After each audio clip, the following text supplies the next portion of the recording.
Amém. Vamos ficar de pé. Quero agradecer a Deus pela oportunidade de estar com os irmãos aqui. Para mim é uma grande honra poder estar com vocês. Aleluia! Agradeço o nosso presbítero Júnior pela coragem. Agradeço o pastor pela confiança. Obrigado. Tenho certeza que Deus tem muita coisa boa para a gente aqui hoje. Amém? Amém. Diga, Deus é bom. Deus é bom. O diabo não presta. O diabo não presta. Isso é verdade? É verdade. Amém. Abra sua Bíblia, Romanos capítulo 12.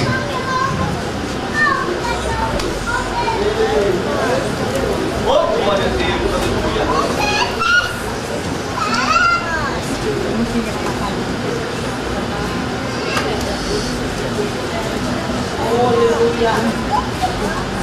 Versículo 2 diz: E não vos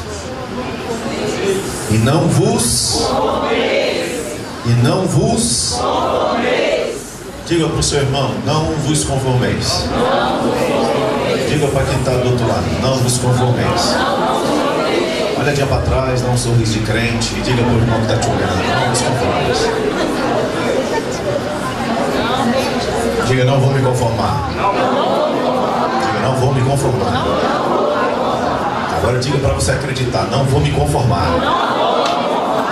Amém, vamos orar. Amém, Jesus. Obrigado, Pai, porque estamos aqui. A Tua palavra, ela é poderosa. A Tua palavra, ela é âncora para a nossa alma, ela é salvadora da nossa vida. Tua palavra ilumina os nossos passos, ela guia os nossos caminhos. A Sua palavra é alimento, é restauração. Sua palavra é vida, Sua palavra é paz. O Senhor é a própria palavra. O verbo que se fez carne habita entre nós. Obrigado porque o Senhor nesta noite continuará a fazer grande obra neste lugar e em nossas vidas. Estamos aqui com grandes expectativas a teu respeito, porque o Senhor que começou a boa obra é fiel para completá-la. Nós temos a plena convicção disso, Pai. Obrigado porque a nossa mente é levada cativa à tua verdade.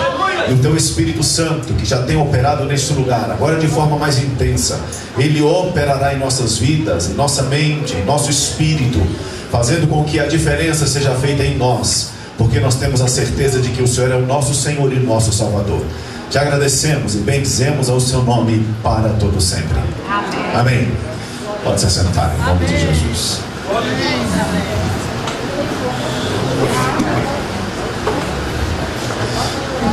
Aleluia, Jesus. Eu tenho certeza que antes da gente falar do crente que se conforma ou do crente transformado, a gente precisa entender que antes do transformado existe primeiro o deformado. É aquele que tinha uma forma, mas devido a algumas situações ele foi perdendo a sua forma, ele foi perdendo a sua identidade, ele foi perdendo a sua característica. Além do crente deformado, existe um conformado. Veja que o texto diz: não vos conformeis. Há uma outra versão que diz: não vos amoldeis. Isso quer dizer, é você não tomar como modelo para a sua vida, você não tomar como referencial para a sua vida, você não tomar como base para a sua vida aquilo que está lá fora, aquilo que é no mundo, ou aquilo que está dentro da igreja, mas também no mundo. E não vamos cair na ingenuidade de achar que o mundo está só lá fora, porque está aqui dentro também. Não está dentro da verdadeira igreja, mas está dentro da congregação. Muitas vezes a gente vê um irmão xingando, a gente vê uma pessoa mentindo, a gente vê alguém destratando, a gente vê uma pessoa sendo ignorante, a gente vê uma pessoa não andando em amor. Isso é o que? Características do mundo. Então o mundo não está só lá fora, o mundo também pode ser manifestado no nosso meio. Tanto é que eu louvo a Jesus porque antes dele tirar a igreja do mundo, ele vai tirar o mundo da igreja. E quando ele tira o mundo da igreja, depois ele tira a igreja do mundo. E é isso que é a nossa fé, e é isso que é a nossa esperança. Então, além do crente deformado e do crente conformado, ainda existe o crente reformado. Aquele que não está muito preocupado com muitas mudanças, não. Ele não está preocupado em parar de mentir, mas ele vai começar a acertar o dízimo esse mês, pastor. Ele não está preocupado em dar o dízimo, mas ele promete que nunca mais vai mentir. Ele só faz algumas pequenas mudanças, ele só faz uma lanternagem por fora, só muda algumas coisas que ele acha que atrapalha, que são inconvenientes, mas ele não está preocupado em se autoanalisar e verificar aquilo que é necessário realmente mudança. Então, o deformado, o conformado e o reformado não é muito bom para a gente. Mas tem aquele que é o inconformado. O inconformado é o revoltado. Ele diz que não congrega mais porque agora está revoltado, ele não se preocupa mais com a igreja, já se decepcionou tanto que agora a igreja dele é em casa, aleluia. O pastor dele agora é a televisão. Não, é o próprio Espírito Santo que desce para falar com ele dentro do quarto. Esse negócio de ficar dando satisfação de vida para pastor, isso não é coisa da atualidade mais não. Ele agora é auto-independente, ele agora é inconformado. Ele não quer mais saber de igreja, não quer saber de placa, não quer saber de mais nada, ele não quer saber de congregar. Para que isso? Não precisa mais disso. Chamar de irmão, misericórdia, já chamei tanta gente de irmão que me traiu. Estou revoltado com essa questão. Isso é um inconformado. E tem aquele que é o transtornado. Transtornado não crê em mais nada.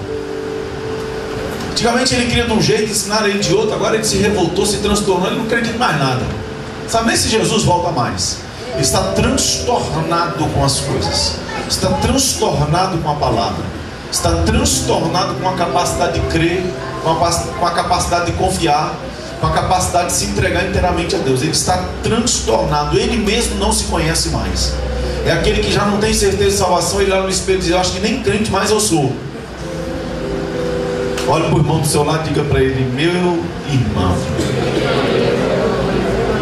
você não parece com nenhum desses.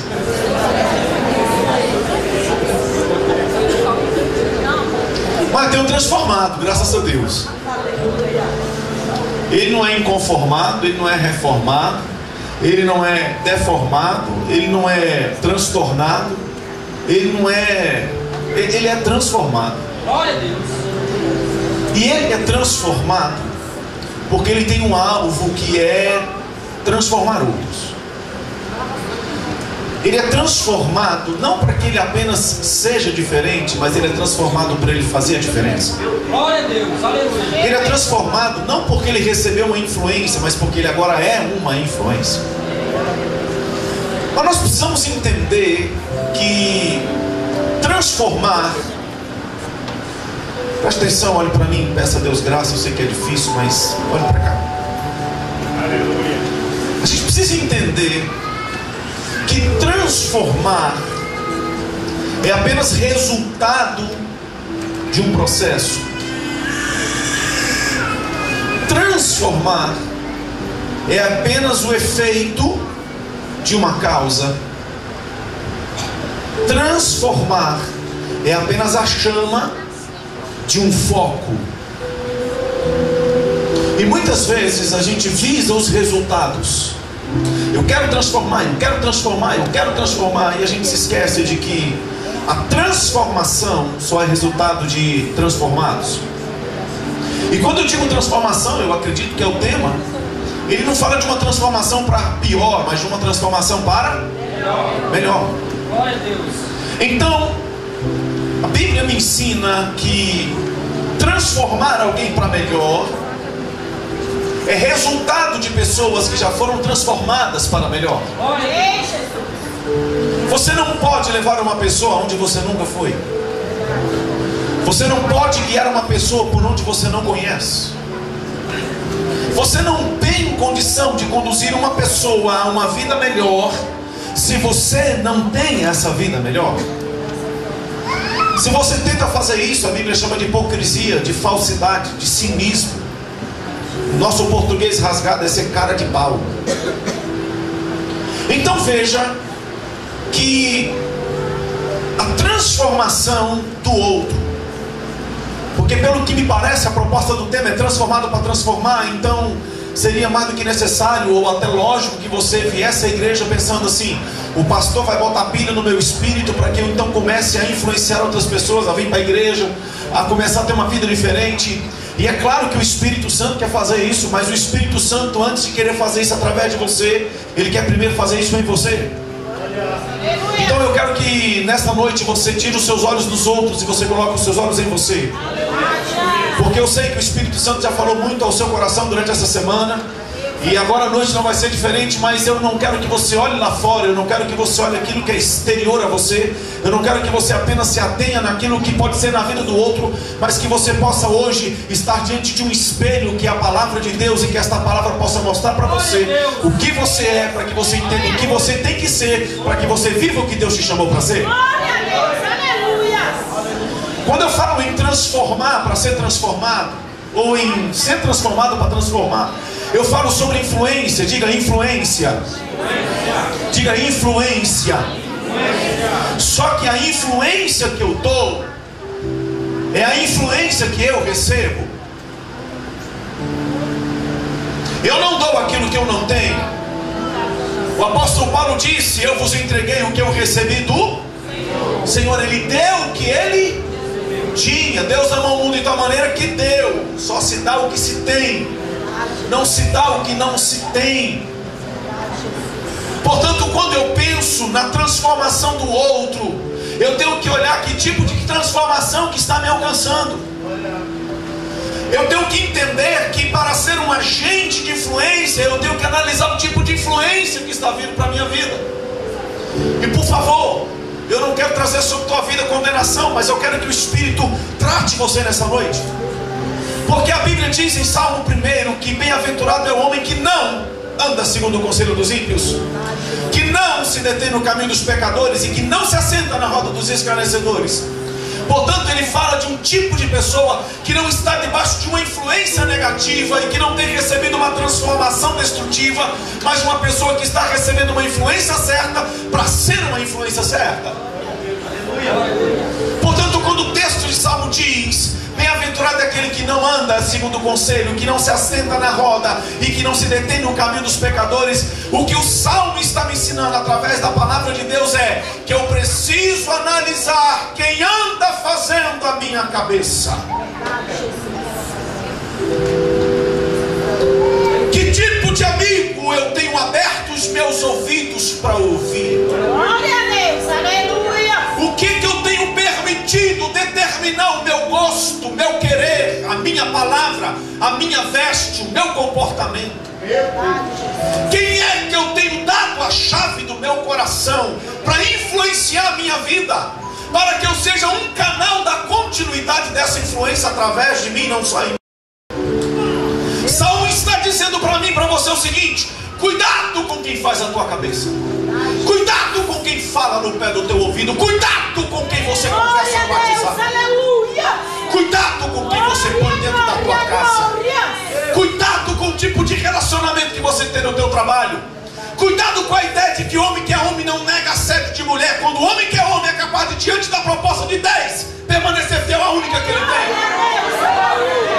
Cuidado com o jovem da tua escola, da tua faculdade, que tenta através da filosofia, da sociologia e de tantas outras ideologias mundanas arrancar fé, arrancar confiança, arrancar o poder da palavra da tua vida. Glória a Deus, aleluia. Cuidado com a influência que você está sofrendo, porque é esta influência que você vai passar para frente.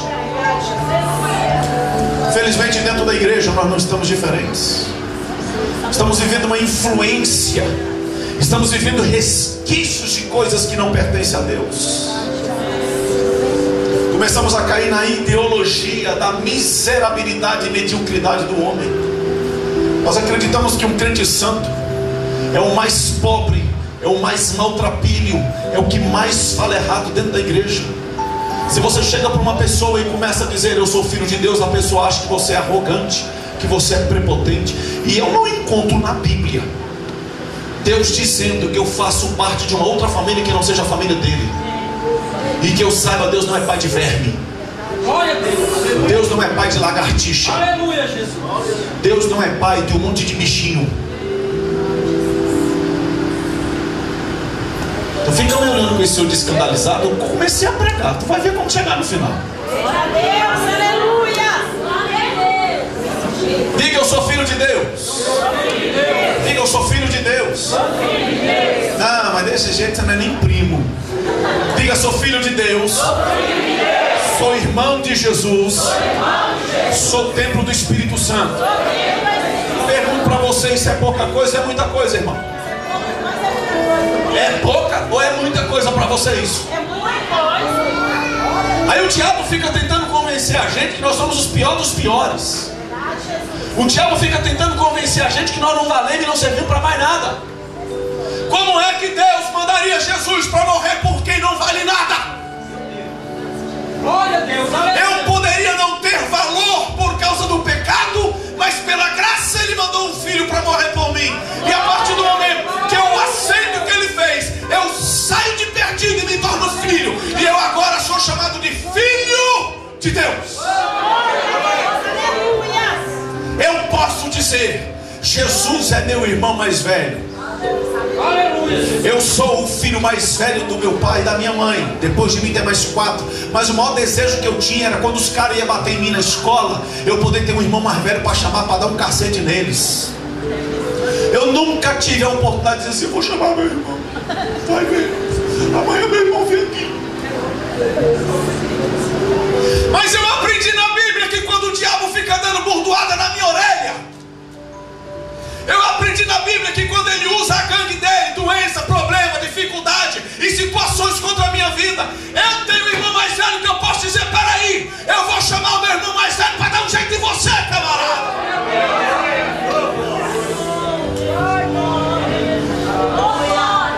Sabe por que a nossa influência é errada? Porque nós temos crise de identidade com Deus. Eu acho incrível quando Deus fala de Jesus pela primeira vez, quando Ele é batizado nas águas. Diz o texto sagrado que o Senhor Jesus Cristo, dentro da água, veio o Espírito sobre Ele em forma de pomba. O céu se abre e ouviu-se uma voz do céu que dizia: este é o meu Filho amado, em que nele eu me comprazo. Glória a Deus. Presta atenção. Jesus não tinha feito um milagre? Tinha? Por favor, me corrija se eu estiver errado. Jesus tinha curado alguém? Jesus tinha pregado alguma mensagem? Jesus tinha feito alguma coisa demais? Não. Mas Deus olhou do céu para a terra e disse: é o meu filho amado. Por quê? Porque Jesus recebia a influência do relacionamento com o Pai. Jesus dava prioridade às coisas do Pai. Ah, pastor, não é assim não, não é não? Com 12 anos, José e Maria foram para a festa e quando voltaram perderam Jesus. Cuidado para não perder Jesus na festa, irmão. E diz a Bíblia que quando eles procuram Jesus, depois de 3 dias não encontram, volta para Jerusalém. Quando eles chegam em Jerusalém, eles vão na rodinha que os meninos estavam jogando bola, Jesus não estava. Vai na esquina que os meninos jogavam peão, Jesus não estava. Ele vai no outro lado onde os meninos estavam batendo figurinha, Jesus não estava. Eles começam a procurar Jesus no mercado, Jesus não estava. Eles vão no campinho para ver se Jesus estava correndo atrás da bola, Jesus não estava. De repente eles falam: só tem um lugar para procurar. Vamos lá na igreja pedir ajuda. Quando eles entram dentro da igreja, está Jesus assentado com todo o corpo de obreiro da igreja, Jesus ensinando aqueles homens sobre a palavra de Deus. Aí disseram: Jesus, você está querendo deixar a gente doido, menino? Jesus diz: por que você está me procurando em outro lugar? Não sabia que me convinha estar na casa do meu Pai? O que é isso?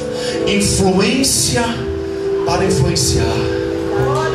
Jesus se preparou 30 anos para o ministério de 3, e a gente quer se preparar 3 para querer ter o ministério de 30. Jesus recebeu da influência de Deus. Ele dizia: o que eu falo não falo de mim, eu falo do meu Pai. O que eu faço eu não faço porque quero, faço porque o meu Pai me diz. Quem vê a mim vê o Pai. Quem me conhece conhece o Pai. Quem ouve a mim ouve o Pai. Se negam a mim negam vocês, mas se crê em mim crê na palavra do meu Pai. E aquele que crê na palavra do meu Pai crê porque eu digo, e então esse crê naquele que me enviou. Jesus não viveu por si mesmo. Um dia diante de um poço, depois de falar com uma mulher, quando os discípulos chegam com comida, disse: Jesus, vamos comer. Ele disse: não quero mais não. Por que o senhor comeu antes? Ele disse: não, a minha comida consiste em fazer a vontade daquele que me enviou. Jesus era totalmente influenciado pelo céu. Ele era influenciado pelas coisas de cima. Glória a Deus, aleluia. Aí me vem Deus me dar a oportunidade para o dia 3 de setembro estar aqui na 804, conjunto 2, casa 22, para ministrar para você e para dizer para você o que está em Romanos 12:2. Não vos conformem com este mundo. O que ele está dizendo para mim e para você é: o mundo não é capaz de informar e de transformar e de modificar a vida da igreja. O que tem de bom no mundo tem de bom porque ele aprendeu com Jesus, mas o que tem de ruim no mundo não parte da igreja. Olha o que a palavra diz: não vos conformeis com este mundo. Ele está colocando o mundo como um referencial negativo. Ele está colocando o mundo não é como pessoas, não é como cosmos. Ele está colocando o mundo como sistema. Diz a Bíblia, 2 Coríntios 4:4, Deus desse século. A palavra século lá se refere a mundo. O Deus deste mundo, o Deus desse século, o Deus desse sistema maligno, o Deus dessa conduta diabólica, cegou o entendimento dos incrédulos. Aí a palavra do Senhor diz: não se conforme com este mundo. Mundo que não tem amor, mundo que não tem paz, mundo que cada um está correndo atrás do que é seu, mundo onde as pessoas não se importam mais com o próximo, não se importam em ofender, não se importam em dar de cima do outro, em dar de cima da outra, onde mulheres não se importam se estão sendo cantadas, estão sendo flertadas, porque ainda que ela não vá para a cama, mas satisfaz o ego. Ela não olha, mas ela diz: estou arrebentando, eu sei. Jovens que acham que viver dentro do que Deus quer é andar dentro do que o mundo determina, é andar dentro da cultura do mundo. Me impressiona os 4 jovens da Babilônia: Daniel, Misael, Ananias e Azarias. Não chame de Sadraque, Mesaque e Abednego. Sadraque, Mesaque e Abednego era o nome de entidades malignas e pagãs. Seria a mesma coisa que se eles fossem da África, colocasse neles o nome de Babalorixá, Ogum e Iemanjá. Você não ia falar o irmão Babalorixá, iria? Então para chamar ele de Sadraque, Mesaque e Abednego, por quê? Misael, Ananias e Azarias e Daniel estavam lá na Babilônia. Não tinha papai, não tinha mamãe, não tinha pastor, não tinha culto, não tinha templo, não tinha arca, não tinha sacerdote, não tinha culto, não tinha nada, mas tinha Deus na vida deles.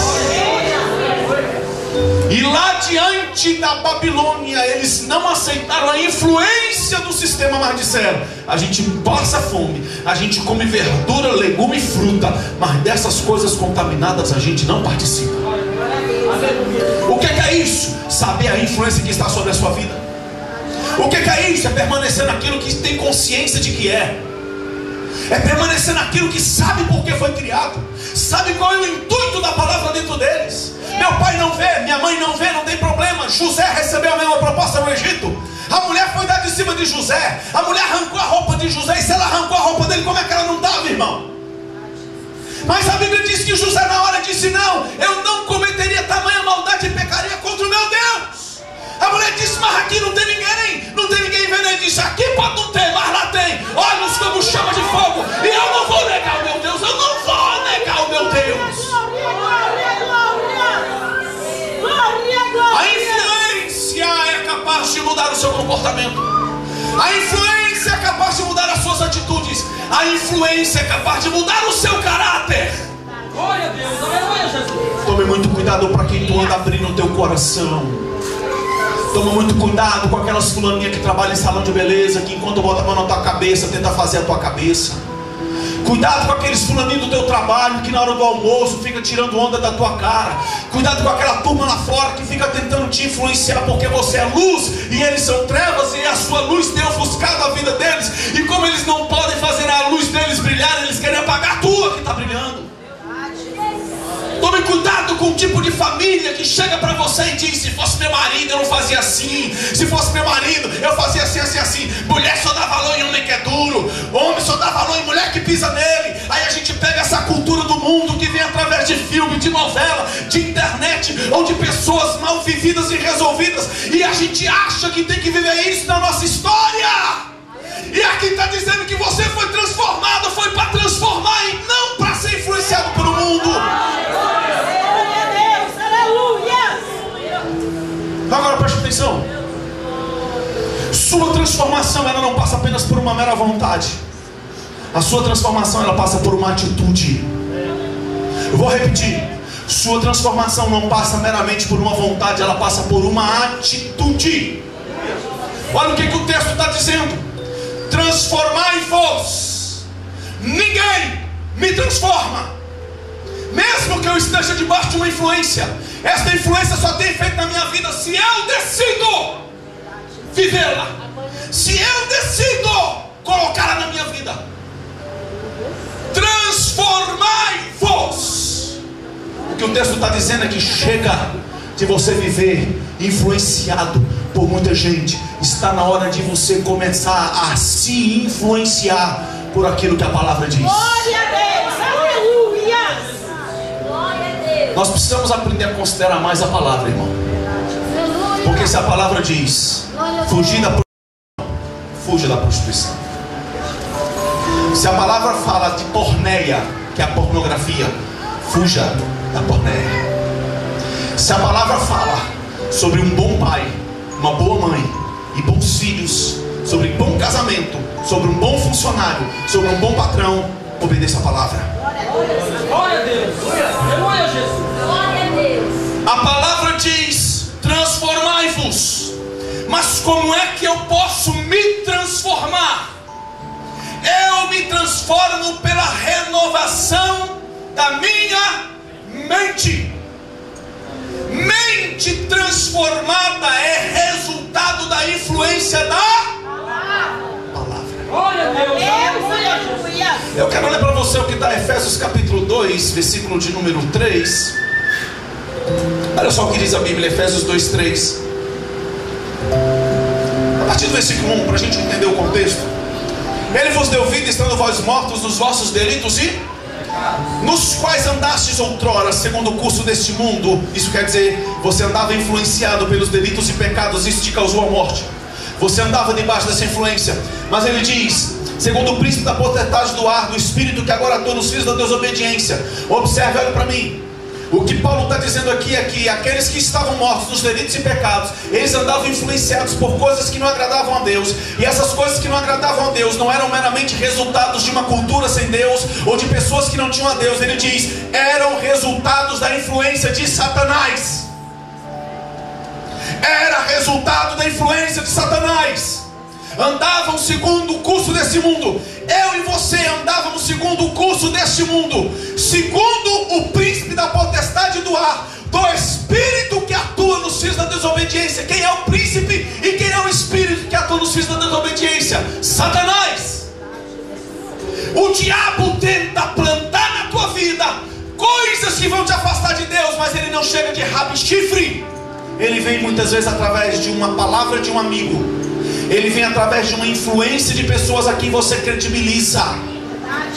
Jesus um dia reuniu os discípulos e disse assim: quem dizem os homens que é o Filho do Homem? Aí os discípulos disseram: dizem que é Elias, dizem que é João Batista que ressuscitou, dizem que é um dos profetas. Aí Jesus olha para os seus discípulos e diz: e vocês, quem dizem que eu sou? Todos ficaram calados. Pedro tomou a palavra e disse: tu és o Cristo, Filho do Deus vivo. Aí Jesus disse: bem-aventurado és, Simão Barjonas, nem carne nem sangue te revelou, mas meu Pai que está no céu te revelou. Parabéns, Pedro, você entendeu quem eu sou. Nesse mesmo contexto, Jesus começa a explicar que era necessário que ele morresse, era necessário que ele sofresse. Aí Pedro chamou Jesus e disse: Senhor, o Senhor sabe que eu sou inspirado por Deus, o Senhor sabe que eu sou aquele que te revelou quem é para os discípulos. Eu tenho uma revelação maior para ti. Tenha pena de ti mesmo, Senhor. Só fica dizendo que só vai sofrer. Jesus, tu é o cara. Cá para nós, ninguém toca em ti. Jesus, isso não vai acontecer não. Jesus deu um passo e diz: arreda-te, Satanás. Jesus não estava dizendo que Pedro estava endemoniado. Jesus estava repreendendo a influência que estava sobre a vida de Pedro. Pedro, essa ideia de que eu não vou sofrer, essa ideia de que a coisa não vai acontecer, não é de Deus, porque na palavra está escrito ao meu respeito que o Filho do Homem padeceria fora da porta para a salvação de todos os gentios. Pedro, essa ideia não é de Deus.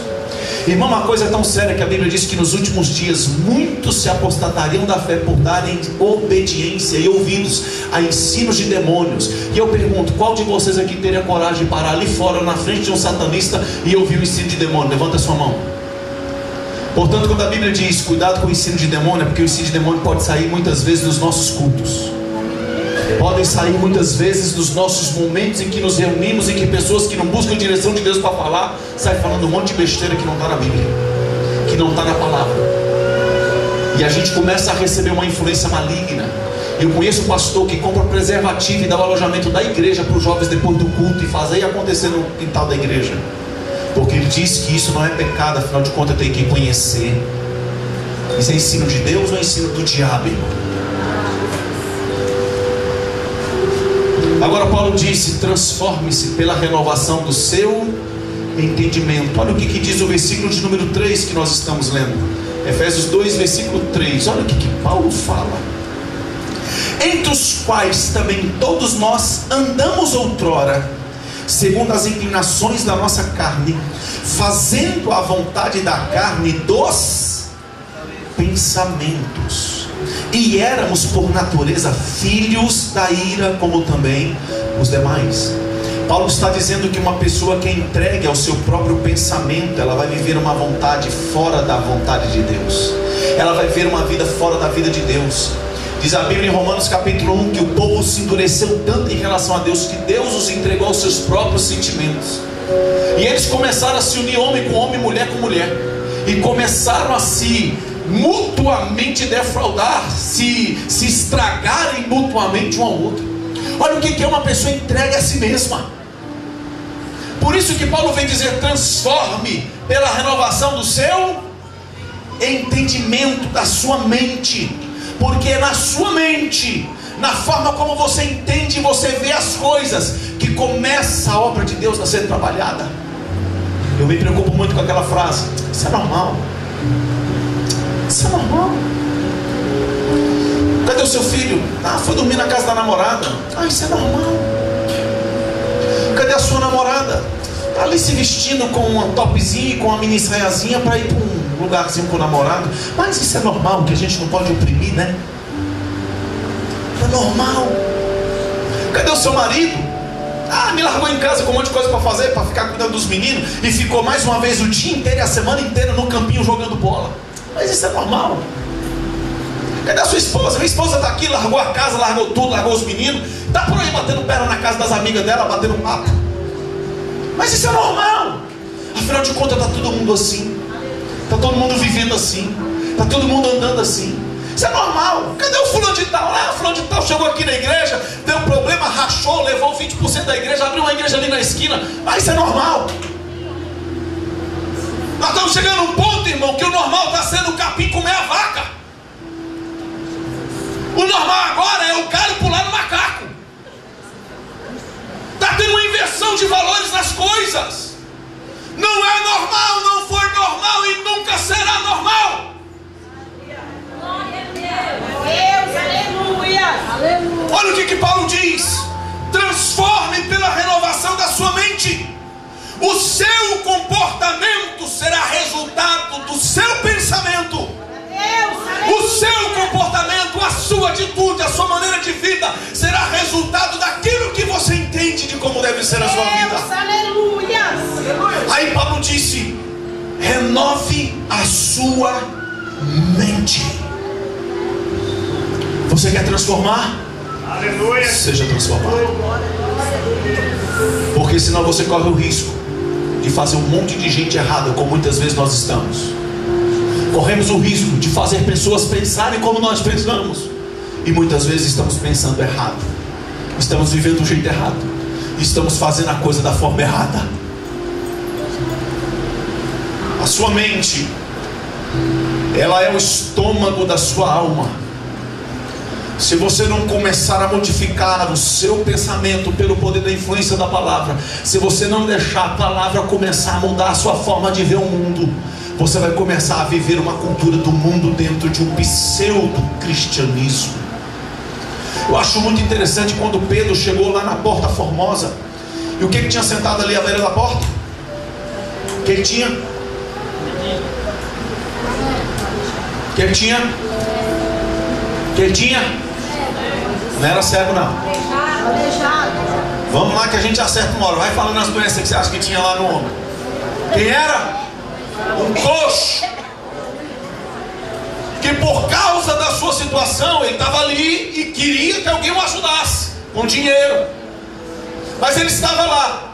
Quando Pedro chega ali com João, Diz a Bíblia que ele olhou para aquele homem, e o homem estendeu a mão para ele, virou o rosto e disse: dai-me uma esmola.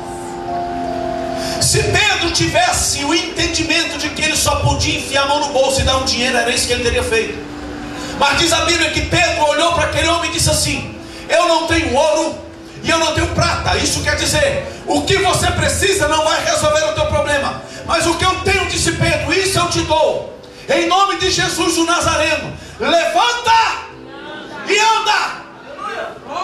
Enquanto o homem tinha a mentalidade de ficar na porta, Pedro tinha a mentalidade de que ele poderia ir embora andando. Enquanto o homem tinha a mentalidade de receber dinheiro dos outros, Pedro tinha a mentalidade de que ele poderia conquistar o próprio dinheiro dele sem depender dos outros.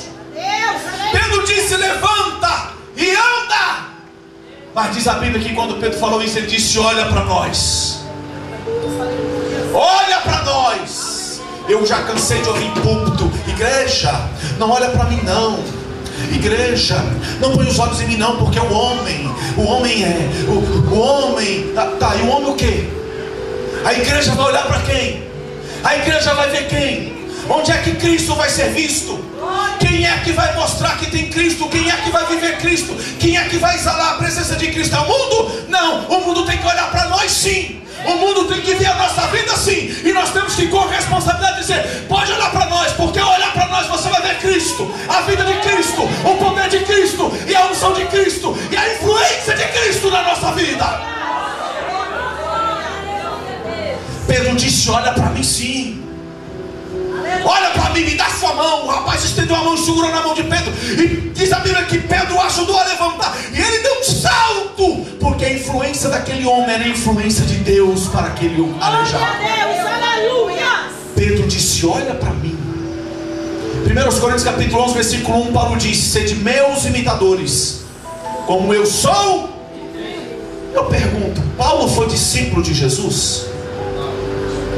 Paulo andou com Jesus? Paulo fazia parte dos 12? Então por que Paulo disse: sejam meus imitadores como eu sou imitador dele?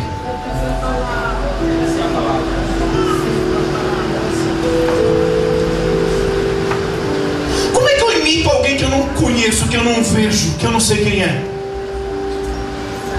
Paulo disse: sejam meus imitadores como eu sou imitador de Cristo. Ele diz: eu imito Cristo. Por que ele falava isso? Porque ele conhecia não só a palavra de Cristo, mas ele conhecia o Cristo da palavra. Aleluia. Paulo conhecia as Escrituras, e as Escrituras, disse Jesus, examinai-as, porque são elas que de mim testificam. Quando examinamos as Escrituras, é impresso na nossa vida o caráter de Cristo, a vida de Cristo.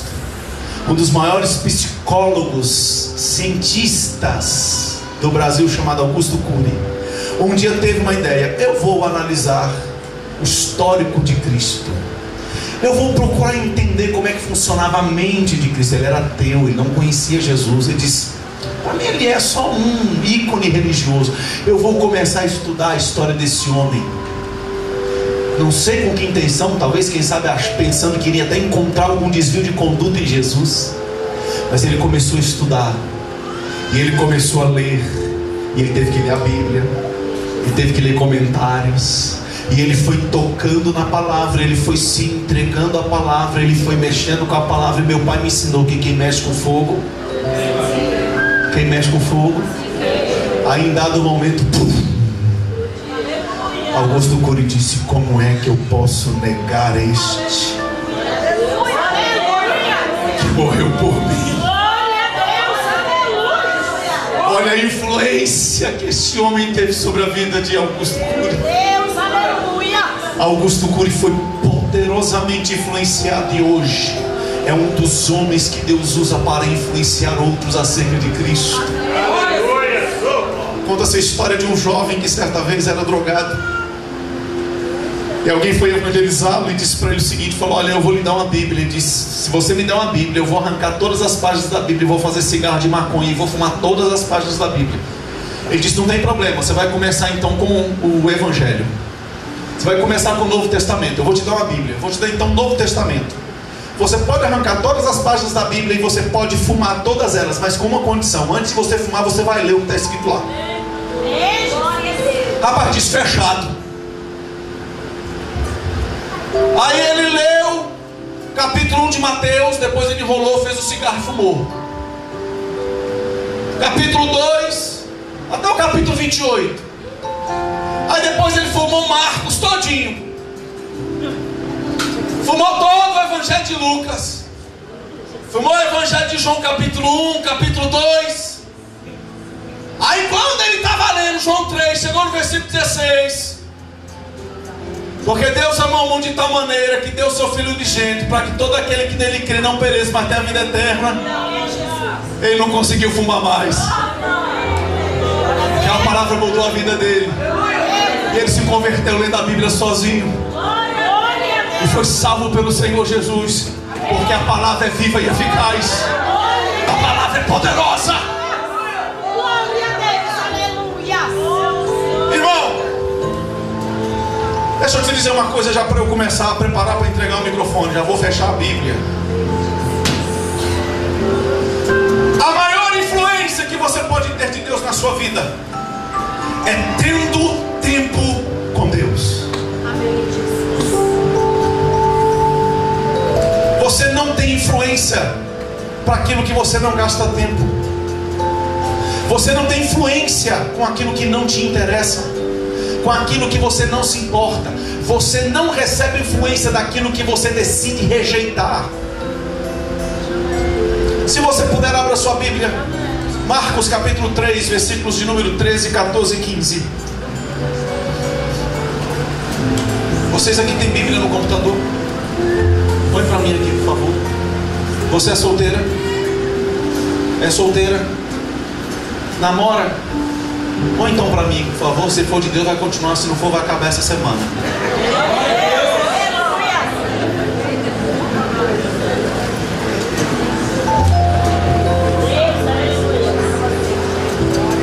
Acho que ela ficou com medo até não vai pôr não. Marcos 3, versículo 13. Fica tranquilo, irmão. Se for de Deus vai continuar. Mas se não for, vai acabar. Fica parecendo aquelas profecias para grávida, né? Isso que eu te digo vai ser homem, mas se tu duvidares, vai ser mulher. Teve um pastor fazendo aniversário, levantou um profeta e diz: eis que eu te digo, homem, parabéns para você nessa data querida. Muitas felicidades, muitos anos de vida. E para que tu saiba que o Senhor que fala contigo, te digo mais: é big, é big, é big, é big, é big. Vamos lá. Olha o que o texto está dizendo: segredo de influência. Estou lhe dando segredo de influência. Olha lá. Subiu ao monte. Quem subiu ao monte? Jesus. Quando ele subiu ao monte, o que ele fez? Chamou para onde? Chamou para si. Quem? Os que ele quis. Observe. Jesus estava lá embaixo, mas em determinado momento ele subiu ao monte. Então ele foi para um nível mais alto. No nível mais alto ele não disse: fiquem aí, raça de pecadores, imprestáveis, destinados ao inferno, carvão do inferno. Ele não disse isso. Quando ele chegou no nível mais alto, ele olhou para a turma e disse: agora eu quero que vocês venham para o nível que eu estou. Eu quero que vocês venham para o nível mais alto.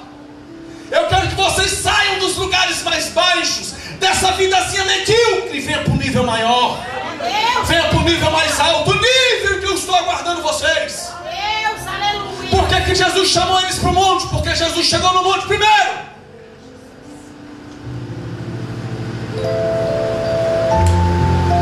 Amém? Diz a Bíblia no Antigo Testamento, deixa o texto aí, o Espírito me traz aqui à mente. A Bíblia no Antigo Testamento fala sobre o rio de Ezequiel 47. Diz a Bíblia que o profeta estava diante de um rio, e veio um homem e disse para o profeta: eu vou medir 1000 côvados. Você pode passar? E ele disse: mestre, E o homem mediu 1000 côvados. E diz a Bíblia que quando ele mediu 1000 côvados, ele chamou o profeta.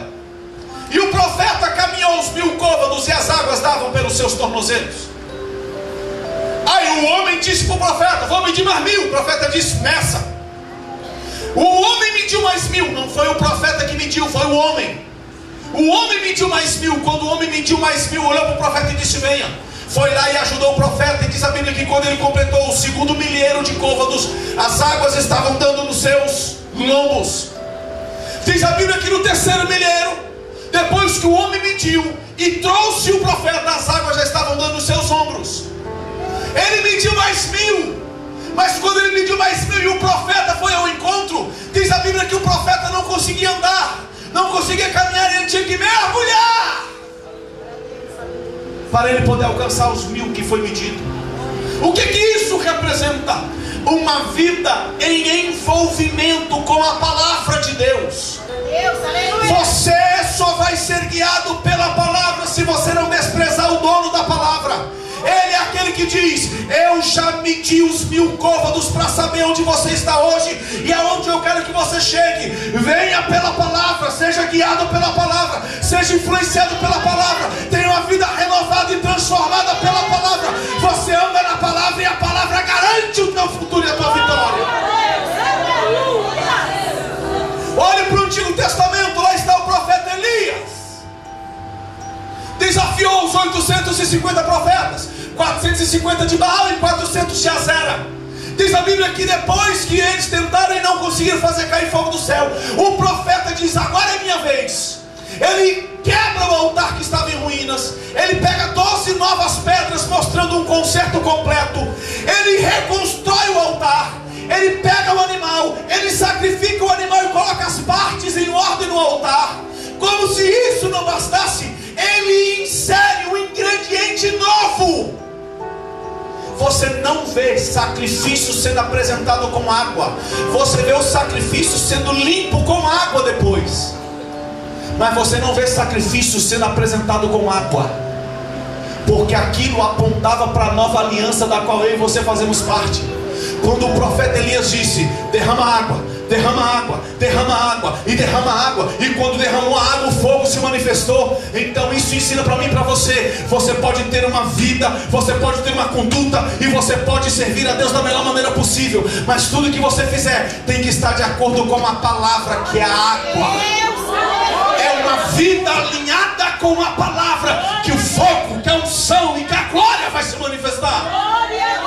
Vamos para o Novo Testamento, lá está Jesus nas bodas de Caná da Galileia.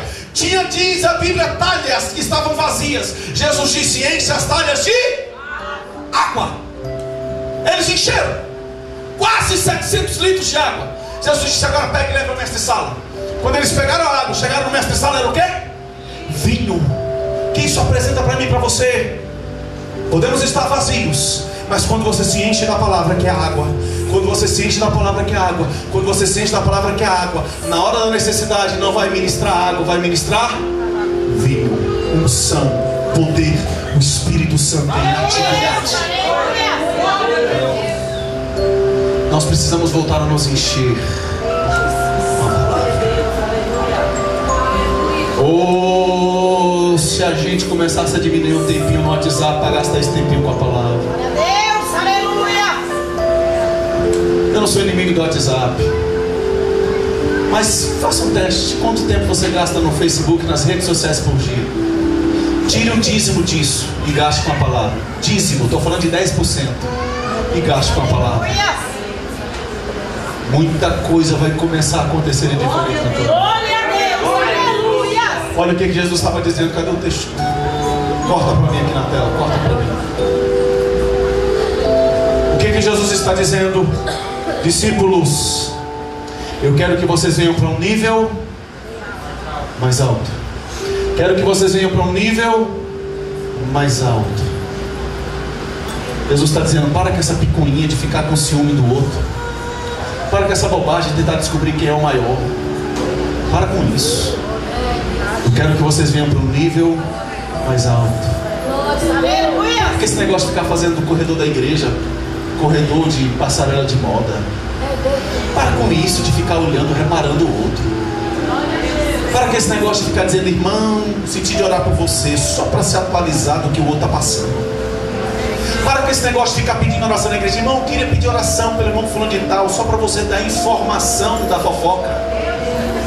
Para de ficar dando crédito pro Diabo News, irmão. Para de ficar enchendo a sua mente com coisa que não presta. Você só fica vidrado em notícia ruim, porque teve morte, porque teve acidente. Aí você fica enchendo a sua mente de vídeos de acidente. Depois você entra dentro do teu carro, está com medo de dirigir. Aí porque tem morte, tem assassinato. Aí você fica ouvindo essas coisas e você começa a ficar com medo de vir para a igreja. Você não consegue mais acreditar na cura, na proteção de Deus, porque a tua mente está sendo influenciada por aquilo que está fora da palavra. Olha o que Jesus está dizendo: venham para onde eu estou. É nesse lugar que eu cheguei que eu quero que vocês estejam. Jesus está dizendo: sobe, aumenta o teu nível. Deus, aleluia. Agora o versículo 14, olha só o que a Bíblia diz. Quando ele está lá no monte e ele chama os que ele quis, olha o que diz a Bíblia: e nomeou 12. Nomeou para quê? Só leia lá. Nomeou para quê? Nomeou para que eles estivessem.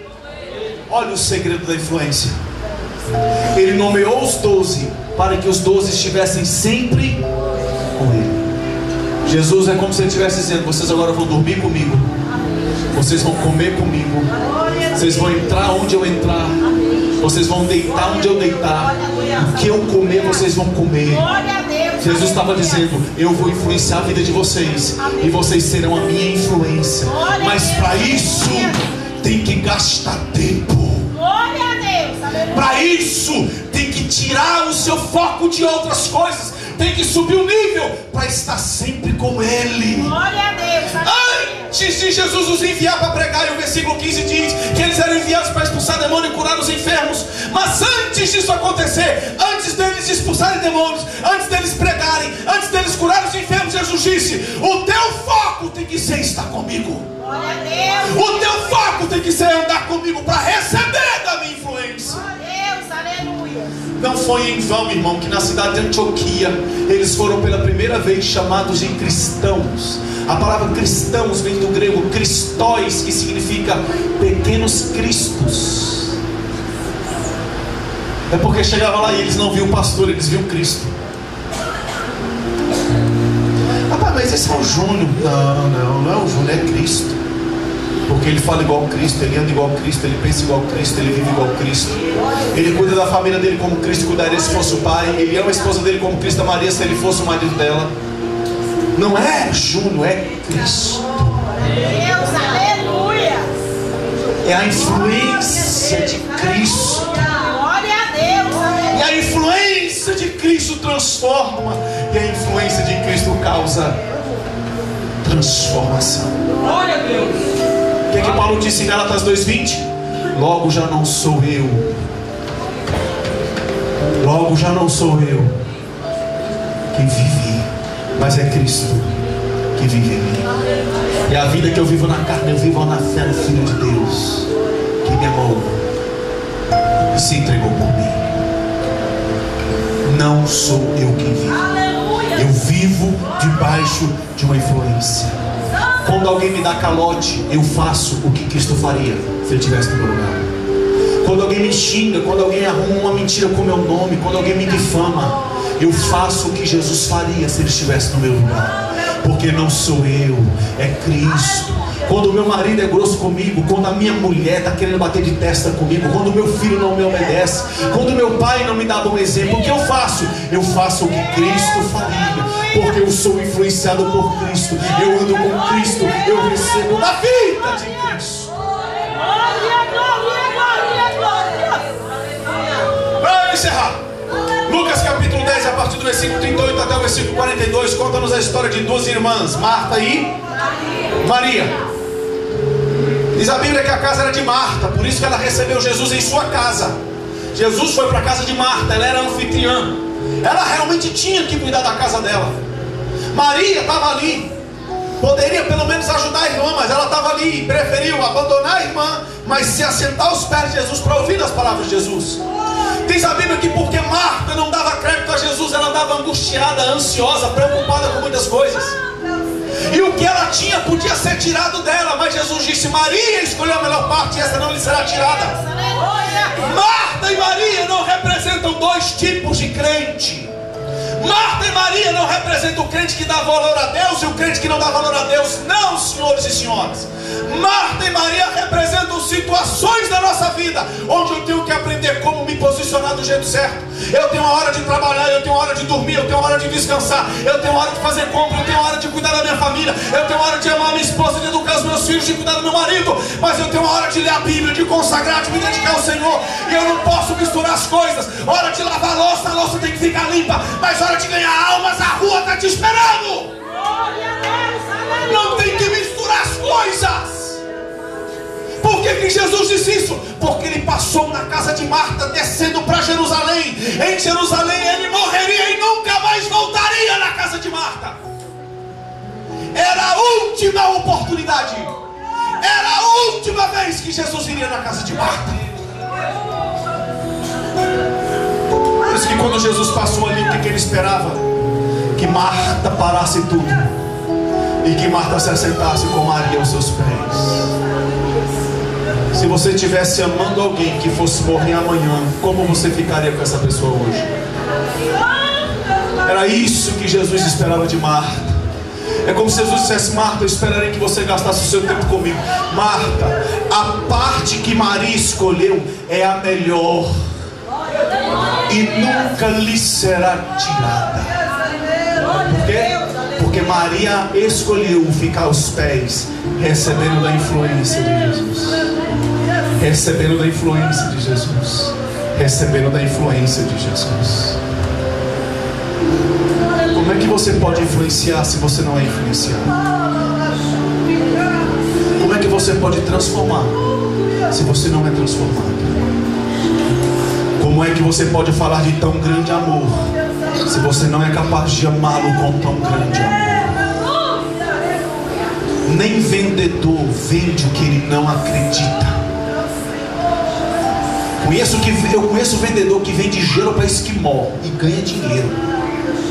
Eu conheço vendedor que tem grandes produtos e ele não vende porque ele não acredita no produto que ele vende. Como falaremos de um Cristo que morreu por nós se não aprendemos a morrer algumas horas do dia para nos relacionarmos com Ele? Transformados para transformar. Mas o foco não é só transformar. O foco é transformados. Porque o transformar é uma consequência lógica. Engravidou, nasce. Plantou árvore, vai dar fruto. É transformado, consequência natural, vai transformar. Agora a questão é ser transformado.